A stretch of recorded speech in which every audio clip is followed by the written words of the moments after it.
Operation પહેલા બીક લાગતી હતી કે બહુ દુખાવો કેવું થશે, પછી ઓપરેશન કર્યું એટલે દુખાવો બિલકુલ રહ્યો જ. જે પહેલા ચાલવામાં દુખાવો થતો હતો એના કરતો પણ ઓછો દુખાવો છે. મારું નામ રેવાબેન પટેલ છે. મોંઝાથી આવું છું. આપણે ડૉક્ટર હર્ષ રાવલ ના દવાખાનેથી બોલું છું. મને પહેલાં 2 ગુંડામાં દુખાવો બહુ જ રહેતો હતો અને હું ગભરાતી દીકરાતી વખતે ઓપરેશન કરવાની. પછી હર્ષ સાહેબ જોડે મેં વાત કરી એટલે મને એમની સલાહ આપી. મેં હિંમત કરીને ઓપરેશન કરાયું. એના પછી કરાયા પછી મને બિલકુલ બીક જતી રહી અને જે ધાર્યું હતું એના કરતાં સારું રિઝલ્ટ મળ્યું. અને બંને પગનું જે ઓપરેશન કર્યું એ ટાંકા વગરનું કર્યું છે. ટાંકા ખોલવાના કે એવું કંઈ છે નહીં.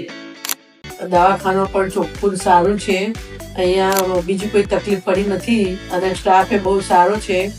બધી રીતે અનુકૂળતા આગે ને ઓપરેશન કરીને મને બહુ આનંદ થયો.